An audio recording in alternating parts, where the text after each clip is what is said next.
Point 5. A flat earth requires a place for the sun to rise and one for it to set. For the following two verses I have used the Pictorial translation of the Quran.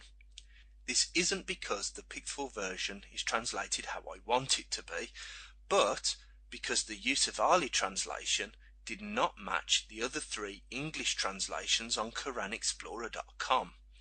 So I ignored the one translation that was different and went with the three that corroborated each other. 18:86, until when he reached the setting place of the sun. 18:90, until when he came to the rising place of the sun. Now you may choose to give the benefit of the doubt here if you wish, but why would a perfect, all-knowing entity write such evidently flawed statements when it could just as easily instead have written that the man walked until the sun set, and that he then walked until the sun rose? Or perhaps it could have written, he walked east until he reached the sea. The same verses that say the man in question walked until he reached the place of the rising sun also says that there he found people who had no protection from the sun. 18:89 to 90. Came to the place of the rising sun. He found it rising on a people for whom we had provided no covering protection against the sun. If Al-Jalalain weren't real Muslims, I'd say they were a duo of comic geniuses. The place where the sun rises is obviously so hot that all the people there have black skin. These Negroes would have to hide underground when the sun was rising, which is obviously when it would be closer to the surface of the flat earth and thus at its hottest. And then they would not come out until midday when it was much cooler. How absolutely brilliant. Point 6.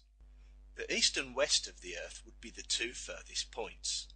The distance between these 2 points would be the greatest possible while still remaining on the planet. The following verse is attributed to Moses. Clearly Moses, or the person concocting the story of Moses, believed that the earth was flat, and that the distance between the furthest eastern point and the furthest western point is the largest possible. 26:28. Moses said, Lord of the east and the west and all in between, if you only had sense. Well, I do have sense, and it's currently telling me that the author of these words thought the earth was flat. Now, we can very well excuse the words of a human, because unless God told him differently, Moses probably would have thought the earth was flat. But can we excuse it being written in the Quran? Moses is delivering a message in the name of the creator of the universe. In saying that Allah is the Lord of the east and the west and all in between, he's actually saying that Allah is the Lord of nothing. This is because there is no distance between the furthest easterly point and the furthest westerly point on Earth. On a spheroid, these are in fact the same place. Should Allah let such a mistake go uncorrected? Well, perhaps at the time, yes. But even then, there is no explanation as to why Allah would bring this error up thousands of years later in his book intended for all people until the end of time, when at some point in the future we would all know that it is wrong.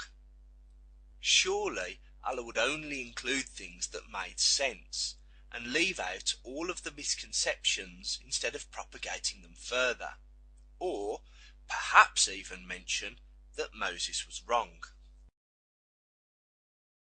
Why would the creator of the universe include so much seemingly flat earth information in its perfect book? With so much information in the Quran that can easily be interpreted as being flat earth oriented, can we honestly say that the Quran is perfect? would it not be more perfect if it weren't there at all? 1. Saying the earth has been spread out. 2. Comparing the sky to a flat sheet of paper. 3. Saying the sky or universe has been raised up. 4. Saying there is a place where the sun rises and a place where it sets. 5. Naming the east and west as places between which is the greatest possible distance. Life is allegedly a test to see if we accept or reject a claim that has no proof. But must it also be a test to see if we are willing to accept a claim that has no credibility? Failing to believe this claim, despite the apparent deliberate attempts to misguide us, is punishable by an eternity in hell. Considering the eternal souls of billions of people are at stake, is it really fair of the just to make this book lack any credibility to so many non-Muslims, and even contain information which must sometimes trouble the minds of the faithful? What is more likely, that the creator of the universe included verses in its perfect book which look like 7th century misconceptions, or that a man with 7th century misconceptions authored the Quran and simply claimed it was from the creator of the universe?